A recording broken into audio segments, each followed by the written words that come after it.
स्वागत है आप सभी का आज के हमारे टॉक शो में। अपूर्व वैद्याज ऑफ इंडिया एपिसोड नंबर 3। आज के हमारे फ्री वेबिनार में मैं अमित रिकमाणी आप सबका स्वागत करता हूं। द एंशिएंट आयुर्वेदा मैगजीन के आज के हमारे वेब पोर्टल लॉन्चिंग में काफी सारे मेंबर्स अलग अलग सिटी से, अलग अलग कंट्री से, thousands of member through Facebook live community हमारे साथ जुड़े हुए।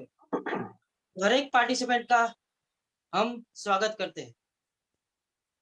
The ancient Ayurveda magazine hosted by क्वालिफी ग्रुप के आज के हमारे वेबिनार और पोर्टल लॉन्चिंग में हम आज इंटरनेशनल डिजिटल अवेयरनेस डे के दिन हम शुरुआत कर रहे हैं।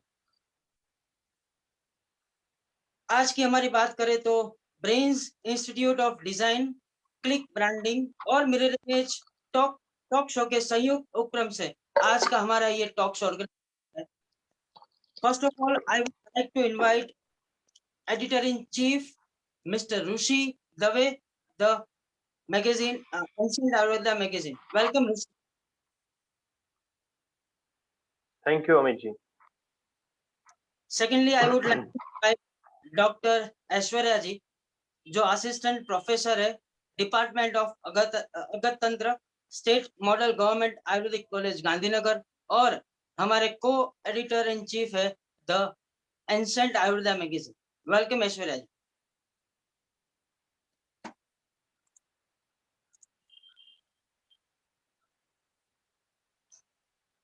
सो आज के हमारे फ्री वेबिनार और अपूर्व टॉक शो की शुरुआत करते हैं सबसे पहले प्रेयर से।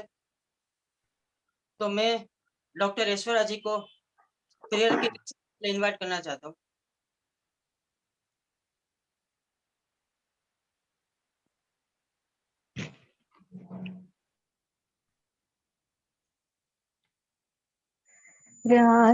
रागातिरोगान् सततानुषक्तान् अशेषकाय प्रसृतान् अशेषान् औत्सुक्यमोहानरदितान् जघाना यो अपूर्ववैद्याय नमोऽस्तु तस्मै।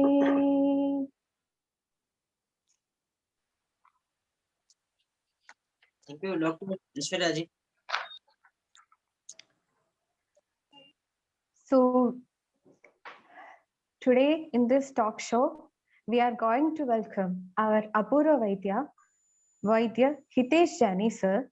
Let me introduce him with a few words. Ayurveda Acharya Vaidya Hitesh Jani is ex-principal and head of department Panchkarma from Gujarat Ayurveda University, Jamnagar. Presently, he is holding various government and non-government honorary positions and doing extensive study, research, training, and awareness work to promote Ayurveda in India. Sir has given some major concepts to society through Ayurveda like Go Vignan, Garbha Vignan, Loka Ayurveda, etc., which is having greater relationship in improving the health of common man. He has received many national and international awards too. Recently, in 2018, Lions Club has honored him with Ayur Vikas Award for Ayurveda awareness. Sir has been honored as a resource person for Ayurveda awareness from more than 20 universities and government national institutes all over India. On behalf of the Ancient Ayurveda magazine, I would like to welcome our Apurva Vaidya Hitesh Jani sir to inaugurate our web portal. Welcome, sir. धन्यवाद।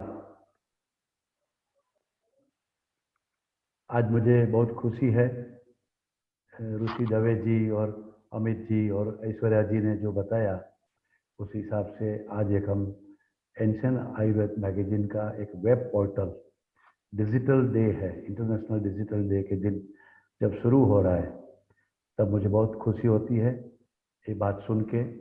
और हमारे बहुत से आयुर्वेदाचार्य, बहुत से वैद्य ऐसे portal के लिए कुछ उत्सुक है। मुझे भी बहुत मैसेज आया कि सर ये तो अच्छी बात है कि वैद्यों के फोरम में, एक मैगजीन के फोरम में के साथ ये जुड़ने वाला है पोर्टल, तो उसमें कितनी जानकारी होगी, क्या होगी, वो तो अभी टेक्निकल इन्फॉर्मेशन जब मिलेगी तब आपको मिलेगा ही। लेकिन मुझे बहुत खुशी है कि एक मैगजीन भी है जो एंशियन आयुर्वेद नाम से, वो मैगजीन ऐसे वैद्यों का परिचय भी कराती है एक दूसरे को, यंग वैद्यों को एक प्लेटफॉर्म पे लाती भी है। और साथ में वो मैगजीन के साथ साथ एक जब वेब पोर्टल जुड़ रहा है, एक आपको डिजिटल दुनिया में ले जाने के लिए एक व्यवस्था जो कर रहा है, तो मुझे बहुत खुशी होती है। मैं इसका तहे दिल से उद्घाटन करने के लिए जब मुझे बताया गया तो मुझे बहुत खुशी हुई। तो I am very much happy to inaugurate my our portal. तो मैं अमित जी और रुचि जी से बताऊंगा कि वो टेक्निकल जानकारी उसकी दे, वेब पोर्टल को आप खोलेंगे। मैं क्लिक करता हूँ।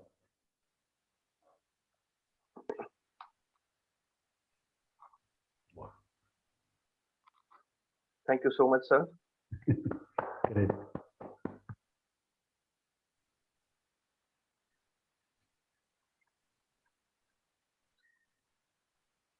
Thank you so much sir, आप यहाँ पे आए एंड स्पेशली आपका इतना बिजी शेड्यूल होने के बावजूद हमारे लिए आपने जो टाइम निकाला है, एंड हम एक्सपेक्ट कर रहे हैं कि बहुत आपका जो इतने सालों का जो एक एक्सपीरियंस है, नॉलेज है, हम अच्छे से सीख पाएंगे आपके पास से आज।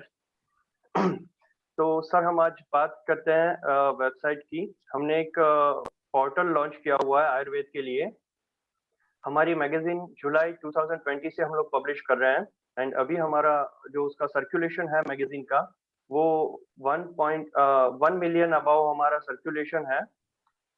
एंड हमारा मैक्सिमम सर्कुलेशन इंडिया, यूएई, कतार एंड यूएसए में है अभी। तो अभी हम बात कुछ फीचर्स की कर लेते हैं फटाफट। मुझे पता है आप लोग सब एक्साइटेड हैं कि जानी सर को आप सुनना चाहते हैं, तो बस मैं आपका ज़्यादा टाइम नहीं लूँगा।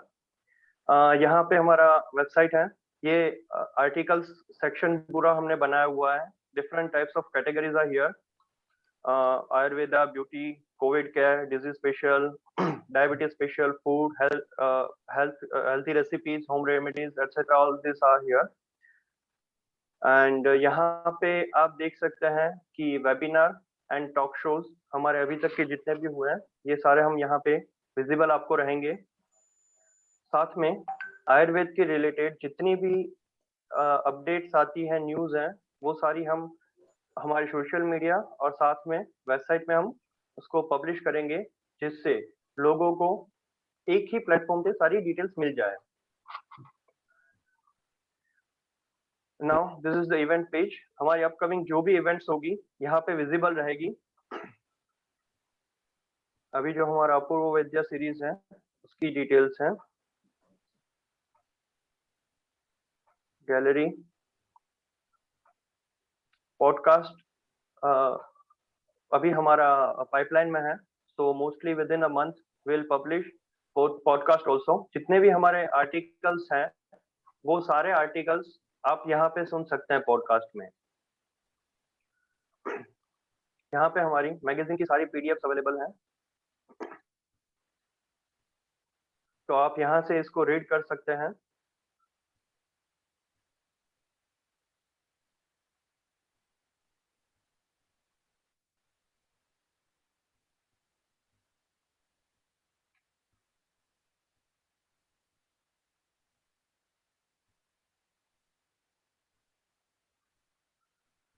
तो हम आगे बढ़ते हैं। It is join us section. यहाँ पे आप मैगजीन हमारी रेगुलर सब्सक्राइब करने के लिए हमारा जो फ्री कंप्लीटली सब्सक्रिप्शन है आप कर सकते हैं। यहाँ पे डॉक्टर्स के लिए अलग सेक्शन बनाया है, स्टूडेंट्स के लिए अलग सेक्शन है और जनरल पब्लिक के लिए अलग सेक्शन बनाया हुआ है। अगर यहाँ पे बहुत सारे वैद्य भी हमारे साथ जुड़े हुए हैं, अगर कोई इंटरेस्टेड है अपना नॉलेज शेयर करने के लिए, आर्टिकल लिखना चाहते हैं, तो यहाँ से बिकम ऑथर में आप क्लिक करके फॉर्म को फिल आउट कर सकते हैं।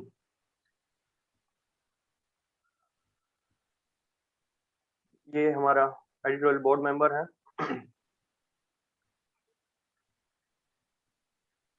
एंड वन मोर थिंग, जानी सर हमारे चीफ एडवाइजर हैं। लास्ट टू इश्यूज से कंटिन्यूअसली हमें उनका मार्गदर्शन मिल रहा है, सो आई एम रियली थैंकफुल। उसके बाद अब हम हमने जो एक स्पेशलिटी डेवलप की हुई है उस पे आते हैं। आयुर्वेदा डायरेक्टरी, ये एक ऐसी हमने डायरेक्टरी बनाई है कि यहाँ पे जितने भी डॉक्टर्स हैं उन सभी का लिस्टिंग आएगा। आज के टाइम में बहुत सारे डॉक्टर्स होते हैं, उनको जनरल पब्लिक होती है, उनको ये होता है कि आयुर्वेद में हमें ट्रीटमेंट लेनी है, पर डॉक्टर हमें कहाँ पे मिलेंगे, कहाँ जाना होगा। तो इस सब का एक सॉल्यूशन निकाला है।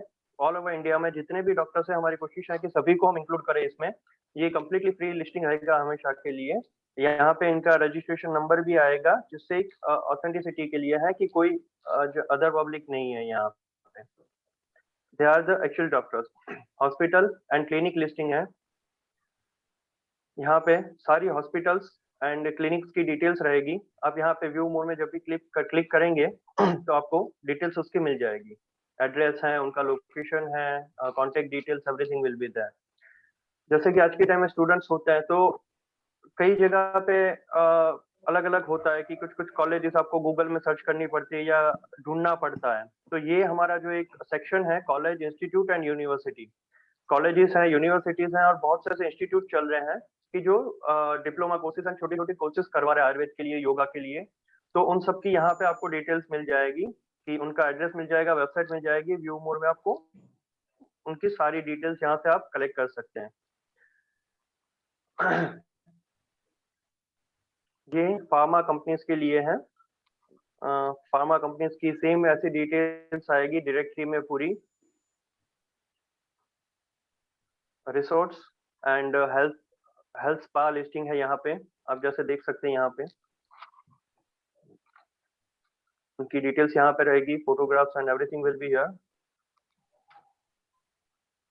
Same distributor, wholesaler. फिर मेडिकल स्टोर। आज किसी भी आप वैद्य के पास गए, उन्होंने वहां पे आपको मेडिसिन लिख के दे दी, बट फिर इश्यू होता है कि हम ढूंढे कहाँ पे, क्योंकि आयुर्वेदिक पर्टिकुलर जो आयुर्वेदिक मेडिकल स्टोर्स होते हैं वो बहुत कम होते हैं, इतने ज्यादा नहीं होते हैं।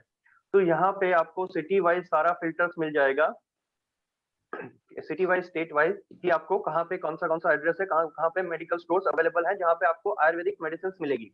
तो ये एक आई थिंक सबसे बड़ा एक सॉल्यूशन है जनरल पब्लिक के लिए। फिर ये जर्नल लिस्टिंग है, जो स्टूडेंट्स एंड फैकल्टीज हैं उनके लिए है ये, कि कितनी कितनी जर्नल्स हैं सारी आयुर्वेद के लिए, वो उनको इजीली यहाँ से डेटा कलेक्ट कर सकते हैं।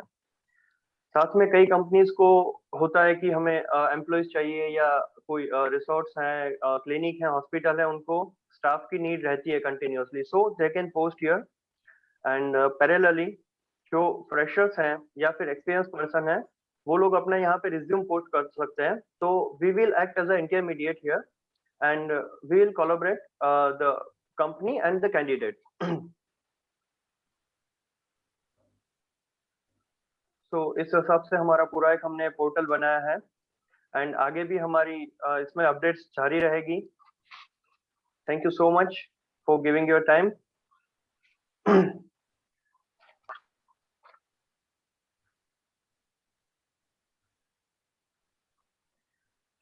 तो मेरा आपसे एक सभी से अनुरोध भी रहेगा कि ये एक हमने हमारे एंड से कोशिश की है, जो आपकी भी कुछ ना कुछ नीड होगी या एक्सपेक्टेशन होगी कि आप ये आयुर्वेद में चाहते हैं, तो वो भी आप हमें सजेस्ट कर सकते हैं।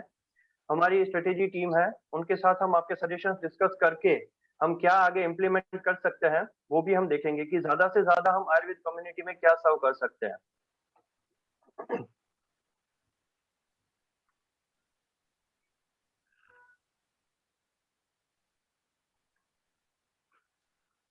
अभी मैं आप सबको ज्यादा वेट नहीं करवाऊंगा, एंड अभी हम हमारे जो मेन रीजन है हमारा यहाँ सभी का जुड़ने का, कि जानी सर का ऐसा है कि अगर मतलब आप बैठे हैं तो सुनते रहे, बस ऐसा उनका मन होता है कि बस जानी सर बोलते रहे और हम चुपचाप उनको सुनते रहे।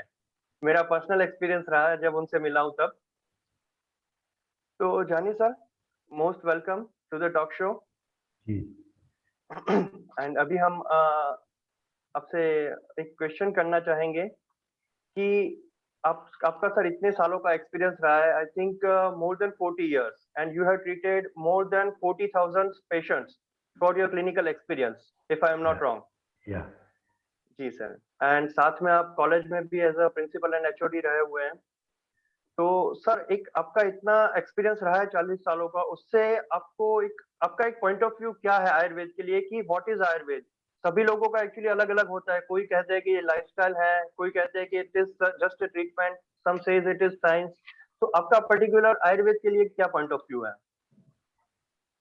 ऋषि जी, पहले तो आपने इतना मेरे बारे में बोल दिया है शुरू में ही, तो ज़्यादा बोल दिया है। ठीक है, मैं कितना कर पाऊँगा वो तो भगवान की इच्छा। और लेकिन आपको बधाई हो, आपने जो पोर्टल लॉन्च किया आज मेरे हाथ से, तो एक तो इतनी उसके फीचर्स देखे तो लगा कि भाई आयुर्वेद की कुछ कमियां धीरे धीरे पूरी हो रही हैं।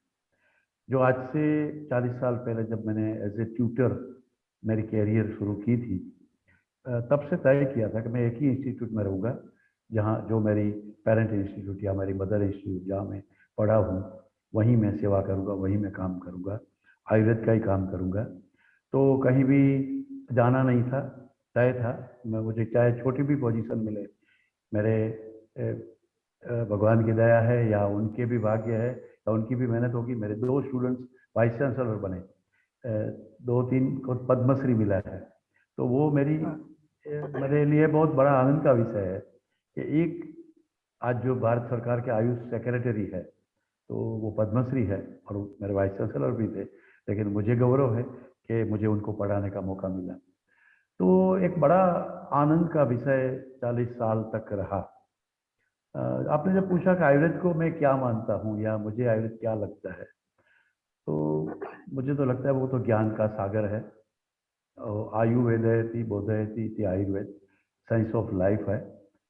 मुझे तो उसमें जैसे मुझे मेरे ही अपूर्व वैद्यों ने बताया, हमको तो जैसे अभी ऐश्वर्या ने शुरू में ही प्रार्थना अपूर्व वैद्य के लिए की, तो वाग्भट ने भी ऐसा किया था और चरक और सुश्रुत ने भी यही किया था। चरक ने कभी ऐसा क्लेम नहीं किया कि ये पैटर्न मेरे नाम से करो। वो तो कहते हैं एतावत विसिदाम कार्यम रोगे रोगे यथा विधि। और जब पंचकर्म, मेरा तो पंचकर्म का विषय रहा, पंचकर्म विषय में जब 5 कर्म कौन से है कंफ्यूजन था, छठ वो रक्त मोक्षण आता है कि नहीं आता है, ऐसी जब डिबेट भी चली, डिस्कशन भी हुआ, तब अलग अलग वैद्यों ने बोला कि वमनम रेचनम नस्य निरुअस्तान वासनम एतानी पंचकर्माणी कथितानी मुनीश्वरा। हमारे मुनियों ने कहा है, बोलने वाला भी मुनि है तो भी वो कहता है हमारे मुनियों ने कहा है। तो किसी ने अपने ऊपर वो नहीं लिया। आज जो होड़ लगी है पैटर्न कराने की कि ये न्यूटन का सिद्धांत है, ये एडिसन ने बल्ब ढूंढा और ये नोबेल पारितोषिक, ये भारत ने तो इतना बड़ा ज्ञान दिया है। तो मैं आयुर्वेद को तो ज्ञान का सागर मानता हूँ और उसमें ही हम मोक्ष की बात भी करते थे। तो धर्म अर्थ काम और मोक्ष चारों पुरुषार्थ के लिए यही एक साइंस ऑफ लाइफ है। मैं ज़्यादा तो और आपके क्वेश्चन होंगे तो बताऊंगा, लेकिन ये ना सिर्फ मेरे लिए, हमारे सबके लिए साइंस ऑफ लाइफ है। अगर आयुर्वेद को आपने कई अलग अलग ढंग से देखा तो आपके हेल्थ के बारे में मिलेगा, वहाँ के हमारा बिहेवियर कैसा रखना चाहिए, हमको हमारा गुड कंडक्ट और बैड कंडक्ट क्या है वो कहीं से सीखना है। हमको अगर ये सीखना है मैनरिज्म हम कहते हैं ना, तो वो भी आपको आयुर्वेद से मिलेगा। आपको डाइट कौन सा लेना वो आपको मिलेगा। आपकी बायोलॉजिकल कॉन्स्टिट्यूशन क्या है वो भी आपको आयुर्वेद समझाएगा। आपको कौन से हर्ब घर पे रखने, कौन से स्पाइसेस आपको डेली यूज करना और आहार और वही औषध कैसे है वो सब बताना है। तो उसमें वैद्य बनने की जरूरत नहीं पड़ती और हजारों साल से भारत को इसी आयुर्वेद ने जिंदा रखा, बड़ा रखा, महान रखा। तो मैं तो उस ज्ञान सागर का एक छोटा सा बिंदु हूँ जिसको आपने बुलाया है, तो मुझे बहुत अच्छा लग रहा है। तुलसी जी। जी सर, सही बात है सर। आयुर्वेदा एक ज्ञान का पूरा सागर है, बहुत सही कहा है सर आपने। मतलब इसमें आप जितना भी अंदर जाएँगे उतना कम है। ऐसा हम नहीं कह सकते कि I am the perfect at this stage. इसमें आप जितना डीप जाते हैं, जैसे हमने आपका कहीं सुना हुआ है कि आप नवरात्रि में हमेशा आपका कुछ ना कुछ आयुर्वेद के रिलेटेड आप 9 डेज़ के लिए रिसर्च करते हैं और इसको ग्रंथों के साथ जोड़ते हैं, धर्म के साथ जोड़ते हैं कि कैसे, कहाँ पे, किस हर एक प्लेटफ़ॉर्म पे आयुर्वेद का कितना इम्पोर्टेंस है, सभी जगह पे, वो सारा आपका एक रिसर्च रहता है। ऐसे ही सर आपने एक थोड़े साल पहले एक आपने लोकायुर्वेद कॉन्सेप्ट आपने एक इंट्रोड्यूस किया हुआ है। तो कई जगह पे मैंने वो सुना हुआ है इवन न्यूज़ में भी देखा था कि एक आपने जो लाइफ़स्टाइल के लिए एंड जनरल पब्लिक जो है कि उनमें एक आयुर्वेद के लिए एक प्रेम भाव जगाने के लिए, उनमें अवेयरनेस लाने के लिए आपने कॉन्सेप्ट कुछ किया हुआ है। तो उसके बारे में सर आप बताइए कि क्या है एक्चुअली वो concept and how it works? बहुत अच्छा लगा है आपने जब ये इस बारे में लोगों को जानकारी देने के लिए ऐसे प्लेटफॉर्म पे मुझे ये बुलवाना चाहते हैं, तो अच्छा लगता है। देखो, मैं जैसे अभी बताया कि मैं 40 साल तक ट्यूटर से लेके प्रिंसिपल तक एक ही जगह पे मैं रहा और मैं बच्चों को पढ़ाता रहा, स्टूडेंट्स को। मैं स्टूडेंट था, स्टूडेंटशिप तो मेरी लास्ट तक चलती रही, आज भी चलती है, लेकिन जिसको फॉर्मल स्टूडेंट्स कहते हैं उसको पढ़ाने का मौका मिला। तो पढ़ाते पढ़ाते जो हमारे समय का जो समाज था, देश था, उसमें हम 4 डिकेड गुजर चुका है। जब हम पढ़ने के लिए आए तब तो एलोपैथी के लिए ही लोग आए थे, वो ठप्पा लगाने के लिए। धीरे धीरे वो बदल हुआ, हम लोगों ने जिद करके आयुर्वेद की प्रैक्टिस करेंगे, आयुर्वेद के लिए काम करेंगे, ऐसे कुछ गिने चुने लोगों को हम देखते थे तो हमको भी अच्छा लगता था। तो मैं टीचिंग में गया, मुझे लगा कि भाई टीचिंग में मेरा बड़ा रोल है, मैं अगर 2-4 और अच्छे वैद्यों को बना सकता हूँ, मैं भी खुद आयुर्वेद की प्रैक्टिस करूँ और मैं और बच्चों को भी पढ़ाऊँ।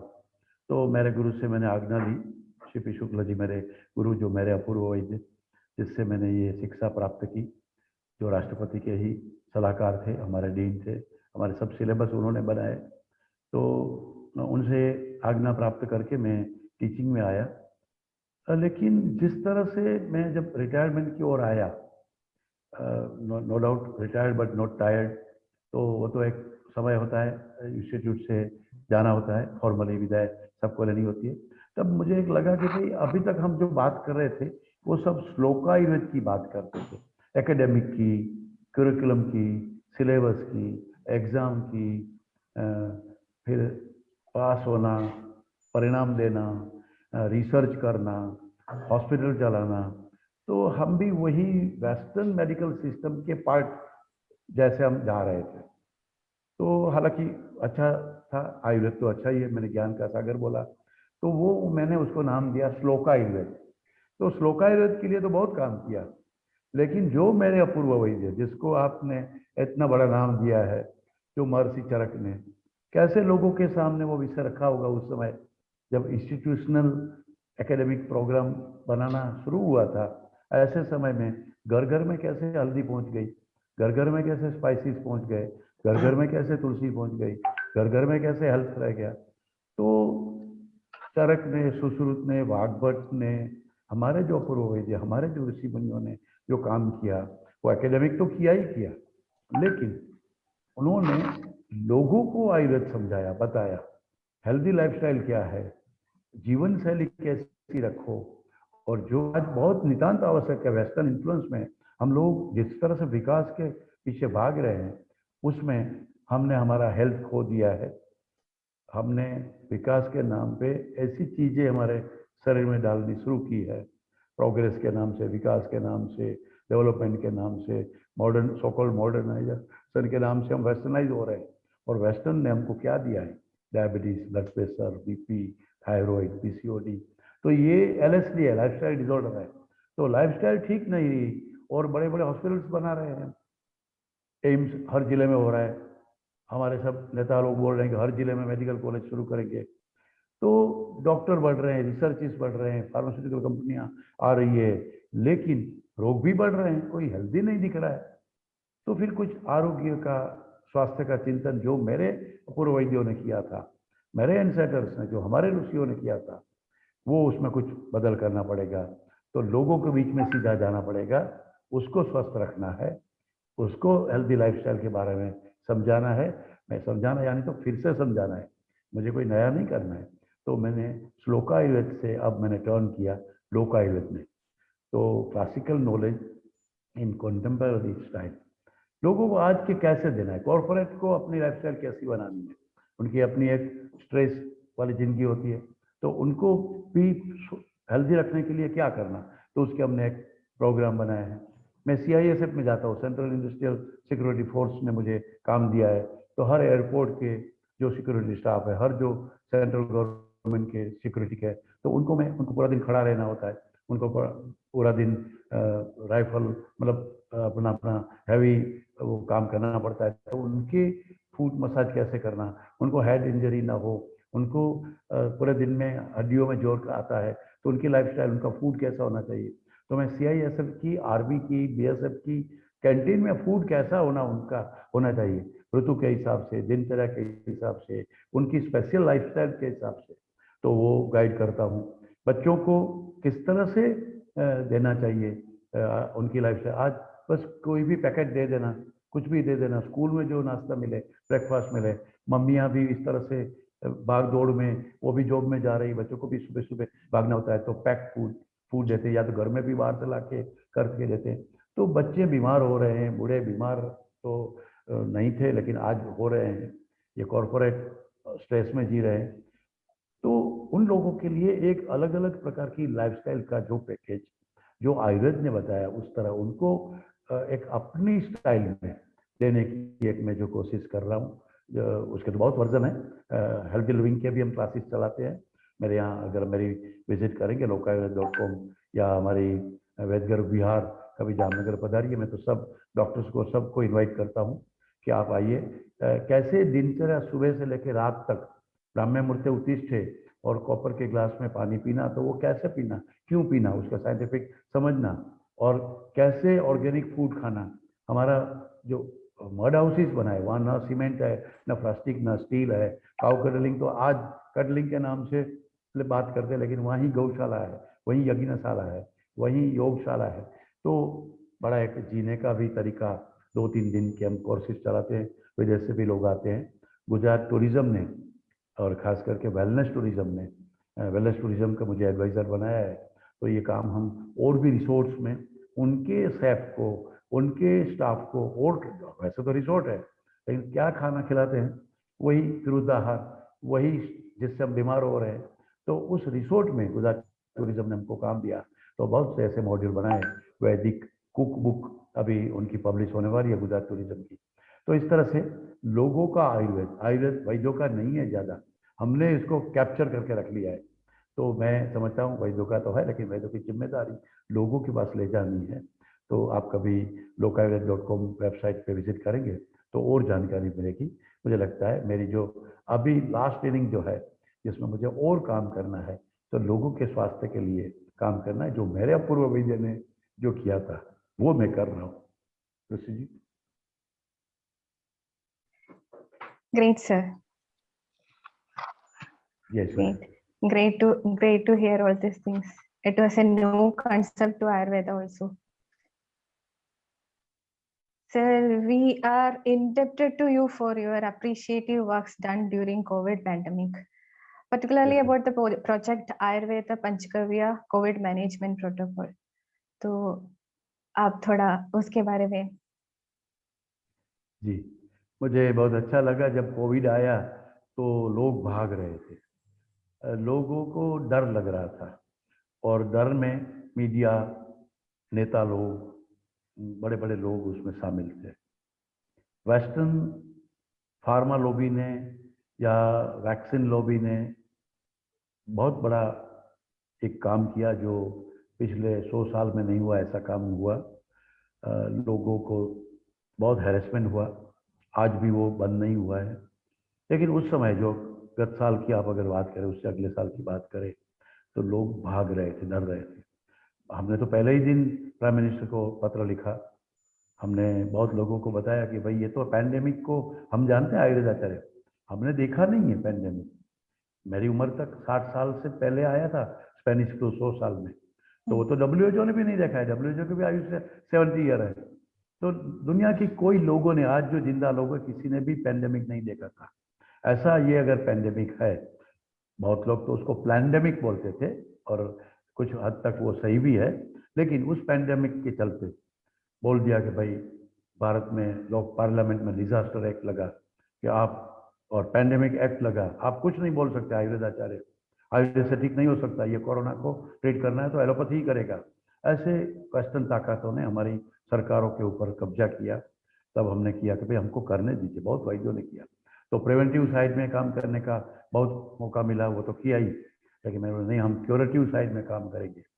बहुत मेहनत की, बड़ी मथापच्ची की, क्योंकि वो हमारे हिसाब से तो बिल्कुल एक छोटा सा एक वायरस है जिसको हम अव्यक्तो व्यक्त कर्मा च, चरक तो बिल्कुल वो बताते हैं, उसमें वो अपने कर्मों द्वारा व्यक्त होता है। वो इट में भी वायरस और इट में भी प्रोटोजोआ और बैक्टीरिया, हम इससे डरते नहीं। कृमि में तो बताया है, अपकर्षण प्रकृति विघात निदानस्य वर्जनम एतावत विसजाम कार्यम रोगे रोगे यथाविधि। और पैंडेमिक का तो पूरा अध्याय जनपद ध्वंस में तो हमारा टॉक शो हुए, हमारे कार्यक्रम हुए, लेकिन मैंने सोचा मुझे तो एक कोविड केयर सेंटर शुरू करना है। प्रिवेंटिव साइड में जैसे मास्क को आप प्रिवेंशन आज भी मानते हैं लोग, हालांकि उसके ऊपर बहुत बड़े पेपर्स आ चुके हैं कितना प्रिवेंटिव है। पीपी किट भी 700 डॉक्टर को नहीं बचा सकी भारत में, तो मास्क क्या बचाएगा आपको? ठीक है, वो डिबेट में अभी नहीं करूंगा, लेकिन वो तो फिजिकल प्रोटेक्शन था ना, हमने तो फिजियोलॉजिकल बायोलॉजिकल प्रोटेक्शन दिया थ्रू आयुर्वेद। ड्राई जिंजर की फॉर्मूला आप मेरी वेबसाइट में आप देखेंगे, तो ड्राई जिंजर को हमने पूरे देश में पॉपुलर किया, 14 लैंग्वेज में। ड्राई जिंजर से आपके वायरस नेजल कैविटी में 3 दिन तक रहते हैं, उसका प्रोटीन लेके उसका पाइप फिर वहाँ पनपता है, फिर लंग्स में जाएगा तो डैमेज कर देगा, लेकिन लंग्स में अभी गया ही नहीं, उस समय आपको उष्ण तीक्ष्ण ये प्रभावी द्रव्य से, और उसमें बाकी भी है जो अभी इतना डिबेट टेक्निकल बात नहीं कर पाऊंगा, लेकिन जिसको विश्व भेषज बोला, ऐसे ड्राई जिंजर थेरेपी से CISF को बचाया। एक भी एयरपोर्ट के कोई भी जवान को पूछो, किसी को भी कोविड हुआ नहीं हुआ, क्योंकि एक एक Bhopal airport, Ahmedabad airport, Vadodara airport, Rajkot airport, Bhuj airport, हर जगह कार्यक्रम हुए, सबको हमने ड्राई जिंजर के पैकेट्स पहुंचाए। इवन हम तो जहां राजकोट में बड़ा कोविड का एक एरिया जंगलेश्वर, वहां गया, वहां के कलेक्टर ने बोला आप उधर जाओगे? मैं जाऊंगा। जिसके घर में 2-2, 3-3 लोग कोविड के निकले, ऐसे मजदूर फैमिली में जहां घर में 7-7 लोग एक रूम में रहते थे, ऐसे लोगों को हमारी आयुर्वेद पद्धति से बचाया और उसका पूरा साइंस समझाया। तो 67,000 लोगों को प्रिवेंटिव उसका डॉक्यूमेंट बना।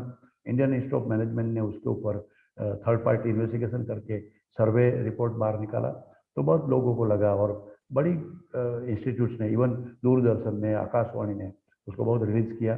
तो प्रिवेंटिव साइड में भी एक आयुर्वेद को कैसे ले जाना, वो तो एक हुआ, काढ़ा भरा तो सब पिलाते थे, लेकिन सोचा, जो ऐश्वर्या ने भी पूछा, जो बहुत वैद्य भी इधर है, अब कितना समय नहीं मालूम, लेकिन पंचगव्य से हमने इसको ठीक किया।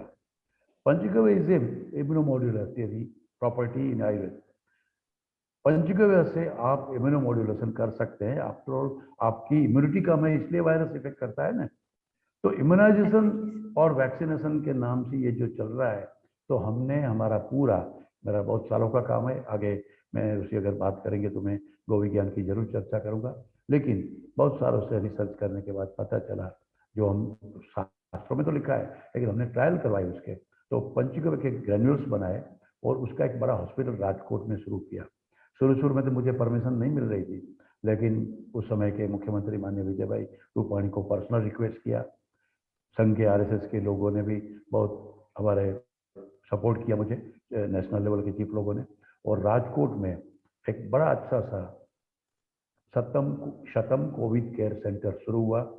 60 बेडेड हॉस्पिटल था, 6 बेड मेरे पास ऑक्सीजन के थे, 18 पेशेंट मेरे 340 में से वेंटिलेटर पे गए, दूसरी एक बड़ी हॉस्पिटल से हमने टाइप किया था, लेकिन वो 18 भी मरे नहीं, और 340 पेशेंट 9 डेज में, एवरेज 9 डेज में रिकवर होके गए। 2 साल का बच्चा भी मेरे पास आया था, और 90 साल का बुजुर्ग को भी दाखिल किया था। 40 लोग तो जो कोमोर्बिड थे, डायबिटीज या BP वाले और अस्थमा वाले, उसको भी उन्हीं आँच जिसको कहते हैं गुजराती में, वो नहीं आने दी। और ये बड़ा अच्छा कोविड में काम करने का मौका मिला। आप हमारी ये सब डॉक्यूमेंट मेरे अलग अलग नेशनल इंटरनेशनल जर्नल में भी पब्लिश हो चुका है। तो कोविड में कोई काम नहीं कर सकता या आयुर्वेद का कोई रोल नहीं है, ये कम से कम आप दूसरे लोगों को बताओ, हमें मत बताओ। हम अपूर्व वैद्य हैं। Please sir. जी सर। सर आपने अभी जो एक शेयर किया ड्राई जिंजर का, एक्चुअली उसी टाइम पे इन जुलाई 2020 मैं कोविड एडमिटेड था एंड उसी टाइम पे मैंने पर्सनली ये यूज किया हुआ था। उस टाइम तो हमारा परिचय भी नहीं था, बट जैसे आपने बताया कि you viral the video and मुझे भी मिला हुआ था व्हाट्सएप में एंड आई ट्राइड दैट। उसी टाइम पे सर और एक मैं पॉइंट आउट करना चाहूंगा कि ये एक्चुअली जो मैगजीन मैंने शुरू की है वो वहां से सर की हुई है जब हॉस्पिटलाइज में था कोविड में। उसी टाइम मैंने वहां पे बेड में मेरी सिरिंज वो बॉटल्स चालू थी एंड वहीं पे मैंने पूरे मैगजीन का कंटेंट एंड डिजाइन करके मैंने पब्लिश किया हुआ है during the hospitalisation time. First issue मेरा हॉस्पिटल में से पब्लिश हुआ था। अरे वाह, देखो आपत्ति में से आपने अवसर में परिवर्तन किया। जी बहुत सर, इसीलिए मुझे बधाई हो। थोड़ा ज्यादा ऋषि, लगाव है। तेरा नाम ही ऋषि है ना भैया, ऋषि तो आपके डीएनए में ऋषि है। बहुत अच्छा लगा जी। सर आपने अभी जो बताया कि ये कोविड के टाइम पे ऐसे ट्रीटमेंट किया, तो ये सिम्टोमेटिक पेशेंट्स में किया या मतलब गवर्नमेंट ने ऐसा क्लासिफिकेशन दिया था कि माइल्ड मॉडरेट सीवियर ऐसा, तो उसमें भी आयुर्वेद को तो सिर्फ माइल्ड पेशेंट्स और मॉडरेट को वो भी वेरी रेयरली दिया था परमिशन, तो आपने इस कैटेगरी में कौन से पेशेंट्स को ट्रीट किया था? मैंने जो बताया हाँ। माइल्ड, मॉडरेट और सीवियर तीनों प्रकार के केस मेरे पास Yes. आए थे। हमने Yes. परमिशन लिया था, मेरे साथ एलोपैथी विंग भी थी, इसलिए मुझे Okay. कोई परमिशन मिलने में दिक्कत नहीं थी। हाँ। एलोपैथी विंग सिर्फ इमरजेंसी के लिए या कैजुअलिटी के लिए या वेंटिलेटर के लिए रखी थी। 2 एलोपैथी डॉक्टर्स भी मेरे साथ थे और राजकोट का, सौराष्ट्र का बड़ा पल्मोलॉजिस्ट हमारे साथ था। तो मुझे बहुत फक्र है, मुझे बहुत खुशी है कि हमने तीनों कैटेगरी में सेम रिजल्ट पंचगव्य से मिला था और वही हमने परमिशन राजकोट म्यूनिसिपल कॉर्पोरेशन की ऑफिशियल कोविड केयर सेंटर था। जैसे 18 कोविड सेंटर चल रहे थे उसी तरह से मेरा इंडोर कोविड सेंटर आयुर्वेद का और भारत का पहला था। बाद में फिर लोगों ने शुरू किया, तो इस तरह से चल रहा था। Great to hear sir. Many times Ayurveda को एक्सेप्ट करना लोगों को कुछ दिक्कत होता है, तो अब तो ऐसा प्रूव हो गया आपके जैसे वैद्यों के हाथ में अभी भी आयुर्वेद सुरक्षित है ऐसा। सर एक और क्वेश्चन है इसके बीच में कि आपने उसी समय पर आपकी प्रेरणा के से बिना किसी शुल्क आयुर्वेद वैद्य द्वारा राष्ट्रव्यापी कोविड हेल्पलाइन शुरू हुई थी, इसका क्या उद्देश्य रहा है और लोगों को कैसे इस विकट परिस्थिति में कोविड हेल्पलाइन सहायक सिद्ध हुई थी?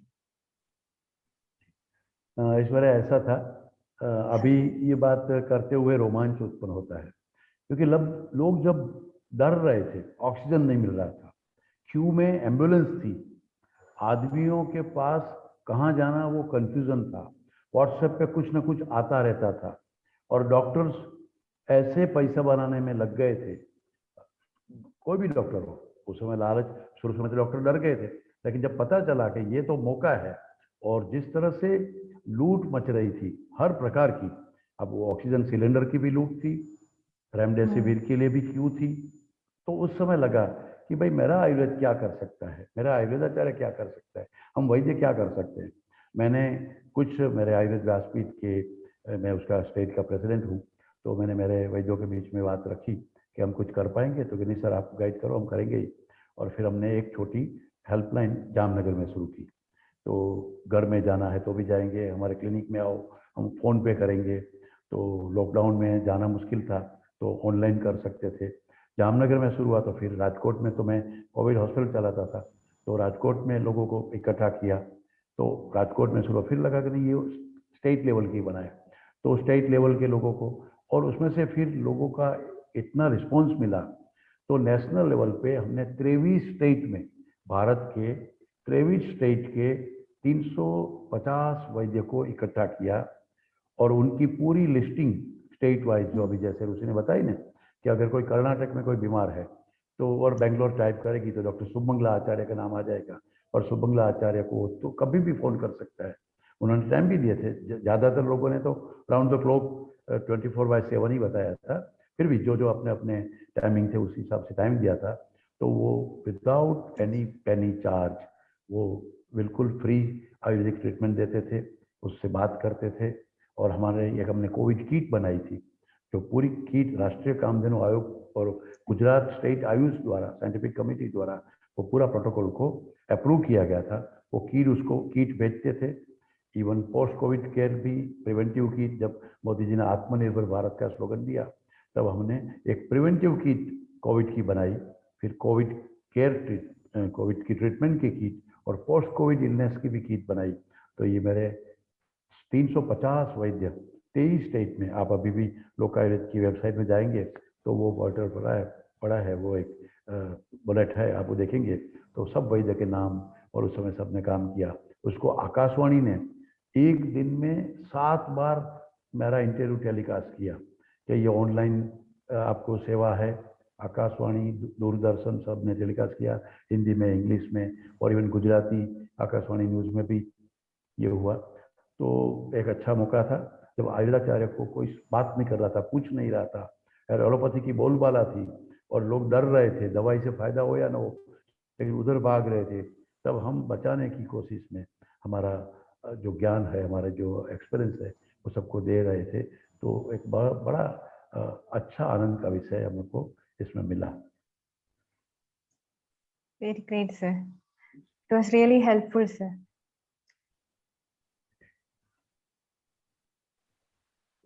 Great sir. एक्चुअली ये आपने जो एक स्टेप लिया हुआ था कोविड का, जैसे आपने बताया कि आप घर भी जाते थे, पेशेंट को आप हॉस्पिटल में इनवाइट करते थे, तो उस टाइम पे एक कई मैंने डॉक्टर्स का ऐसा भी देखा है कि पेशेंट को ऐसे ट्रीट करते थे कि मतलब बहुत बुरी तरह से वो लोग भी ट्रीट करते थे कि बुलाते भी नहीं थे, एंड बहुत सारा प्रॉब्लम्स होता था आफ्टर कोविड।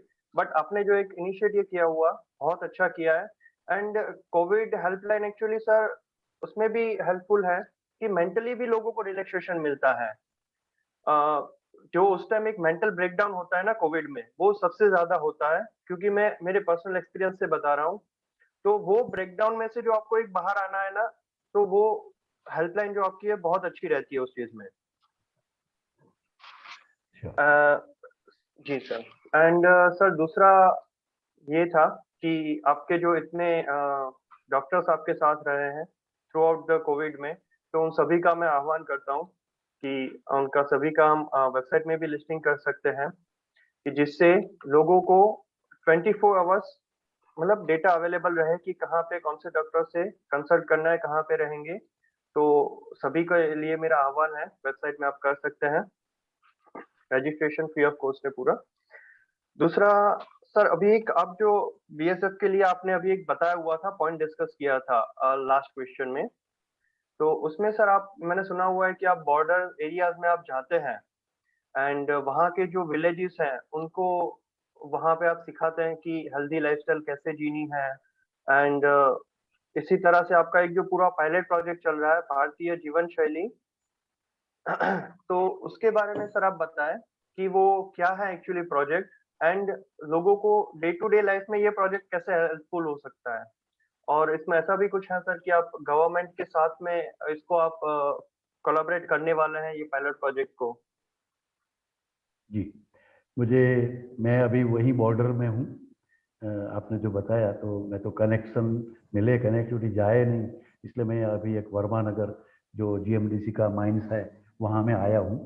बाकी तो ये पूरा रिमोट एरिया, भारत की बॉर्डर, यहाँ से पाकिस्तान 92 किलोमीटर है और जो हेडक्वार्टर भूज है वो 135 किलोमीटर दूर है।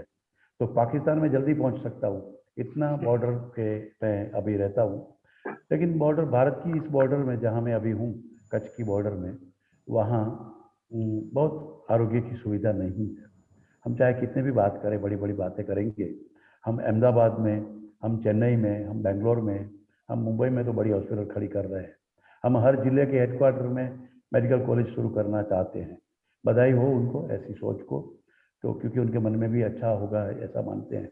लेकिन मैं जो हूँ लखपत तालुका 110 गांव का ये तहसील है, उसमें एक सीएचसी है और 3 पीएचसी है। होना चाहिए 3-4 सीएचसी और पीएचसी। 1.5 लाख की आबादी है। और जो लास्ट बॉर्डर में सीएचसी में मैं अभी मुझे अच्छा नहीं लग रहा है क्योंकि उसमें किसी के बारे में नकारात्मकता आएगी। 16 डॉक्टर में से मैं कौन नहीं है उसके वजह में क्या कहता हूँ कि यहाँ आंख का एक भी डॉक्टर नहीं है पूरे तहसील में। 110 गांव के लिए दांत का कोई डॉक्टर नहीं है, स्किन का कोई एक्सपर्ट नहीं है। तो ऐसी स्थिति में कहाँ जाए ये लोग? तो और मैंने देखा कि यहाँ के लोग के पास गूगल है, यहाँ जीवंती है, यहाँ गोक्षुर है, यहाँ स्टोन भी होती है, रिनल स्टोन पथरी जिसको कहते हैं, और यहाँ बहुत गोखरू भी होती है। समुद्र के किनारे 40 गांव है। पूरे कच्छ का जो दरिया है वहाँ 40 विलेज, लेकिन वहाँ गोक्षुर है, वहाँ रोग भी है। वहाँ यहाँ का पानी 2500 TDS। आप सोच नहीं सकते कितना आरओ लगाओगे, क्या करोगे, कैसी उसकी किडनी चलती होगी, कैसा स्किन डिजीज है, कैसा सैंडी विंडी और सॉल्टी वेदर। कुछ दिन तो आइयो गुजरात में, कुछ दिन ही रह सकते हो यहाँ। ज़्यादा दिन रहे हो तब पता चले कि यहाँ ऐसे सॉल्टी वेदर में, ऐसा सैंडी वेदर में, ऐसे रण के पास, समुद्र के पास, जहाँ बारिश 20 साल से एवरेज 6 या 7 इंच हुआ है, ऐसा पानी में लोगों की हालत क्या है। ऐसे समय जब डॉक्टर नहीं है, मेडिकल सिस्टम नहीं है, तब मैंने एक प्रोजेक्ट बनाया कि मैं लक्ष्यपथ, तालुका का नाम है लखपत, तो मेरा है लक्ष्यपथ, कि भारतीय जीवन शैली से आयुर्वेदिक पद्धति से पानी शुद्ध करना, वहीं के संसाधन से, वहीं की वनस्पति से, जालंधर बंद पद्धति से दंतोत्पादन करना। मेरे बहुत से स्टूडेंट्स जो वो जानते हैं उसको मैं बुलाता हूँ। कोई दांत का डॉक्टर नहीं तो कोई बात नहीं, कैसे आप दांत को ठीक रखेंगे, मैं उनको चूरन बनाना, मंजन बनाना सिखाता हूँ, और वो कर रहे हैं। इधर बबुल है, पूरे गुजरात के हर सिटी को एकदम ओरिजिनल बबुल यहाँ से मैं सप्लाई कर सकता हूँ, इतनी व्यवस्था है। तो लोगों को मालूम नहीं, तो दांत को कैसे ठीक रखना, आँख को कैसे रखना, और उनका रिफ्लेक्शन करना। मेरा डॉक्टर हेमांग करके है जो कोविड में मेरे साथ था, उसने बोला सर आप गए हैं तो मैं जब भी आप बताओगे तो मैं रिफ्लेक्शन करने के लिए आऊँगा। तो छोटे बच्चों का रिफ्लेक्शन, 1000 महिलाओं का, लड़कियों का हमने हीमोग्लोबिन चेकअप करके प्लान किया है कि उसको पंचगव्य से उसका हीमोग्लोबिन बढ़ाना, क्योंकि 11-12 साल की लड़की मेंसेस शुरू होता है तब जो उसका HB डाउन रहता है, और वो परिणाम होता है फिर उनकी बड़ी होने के बाद उनके बच्चे में जो कुपोषण आता है उसका तो DNA डैमेज होता है। वो सिंपल कुपोषित बच्चा नहीं है, जिसकी माँ जो छोटी बच्ची थी तब कुपोषित थी। तो एक बड़ा, आप इसके लिए तो इतना समय नहीं है, लेकिन मैं कभी, आप मेरा लक्ष्यपथ प्रोजेक्ट है जिसमें 11 आयाम को लेके 110 गांव में काम कर रहा हूँ। इसमें जितने भी डॉक्टर्स हैं इसको मैं आह्वान करता हूँ, आप ऑनलाइन ऑफलाइन जैसे भी हमको मदद कर सकते हैं हमारे यहाँ के नागरिकों को, मैं उनके लिए सबकी व्यवस्था, जो जो एक्सपर्ट है वो यहाँ मैंने 111 हेल्थ वर्कर का ट्रेनिंग का शुरू किया है, जो सिंपल विलेजियन है, सिंपल गांव वाले लोग हैं, उनकी हेल्थ ट्रेडिशन को जानना, उनको थोड़ा एनाटॉमी, फिजियोलॉजी और जितनी जरूरत है वो सिखाना, और उनको एक ऑनलाइन ट्रेनिंग, और बाकी सैटरडे संडे में ऑफलाइन फिजिकल ट्रेनिंग देता हूँ। और ऐसे 111 लोग, 110 गांव है, लेकिन एक एक गांव का एक, मतलब 111, ये जिद करके अभी 52 से मेरा डायलॉग चल रहा है। तो ऐसे लोगों को हेल्थ वर्कर वॉलंटियर बनाना, जो बिल्कुल पैसे के लिए नहीं काम करेगा, अपने गांव के लिए, अपनी सोसाइटी के लिए काम करेगा। और हम भी, मैं यहाँ खुद मेरा सब छोड़ छाड़ के, मेरी तो 2-4 कंपनियां हैं, वैद्य गरबा प्राइवेट लिमिटेड, लेकिन सब छोड़ के मैं इधर कच्छ में हूँ। और मैं आह्वान करता हूँ कि आप भी आइए या मदद करिए। और आपने पूछा गवर्नमेंट, तो गवर्नमेंट अगर करती या गवर्नमेंट को करना है तो उसको तो कौन रोक सकता है। तो मैं गवर्नमेंट को सहयोग करूंगा, मुझे गवर्नमेंट की कोई सहयोग की जरूरत नहीं है, इसलिए कि विनोबा भावे ने कहा, राष्ट्रीय संत थे विनोबा भावे ने कहा कि असरकारी असरकारी, तो जो गैर सरकारी वो बहुत इफेक्टिव होता है, और मैं इफेक्टिव होना चाहता हूँ। मेरा आयुर्वेद, मेरी जो हेल्दी लाइफस्टाइल है उससे ही मैं लोगों को जिंदा और स्वस्थ रखना चाहता हूँ। हमें कोई एलोपैथी जो कर सकता है वो करे। कहीं मैं होम्योपैथी का उपयोग करता हूँ, कोई गाँव में मैंने आयुर्वेदिक किट बनाई है और अलग अलग प्रकार के जो प्रकल्प है, कभी उसके बारे में अगर एंशियंट आयुर्वेद के प्लेटफॉर्म पे हम लक्ष्यपथ में क्या चल रहा है वो बताने की अलग से मैं प्रेजेंटेशन दूंगा, तो आपको और बहुत जानकारी मिलेगी। मैं वो मौका जरूर लूंगा, क्योंकि बहुत से ऐसे लोगों को इसमें शायद जुड़ना हो तो वो they can join with this project. ठीक है जी सर।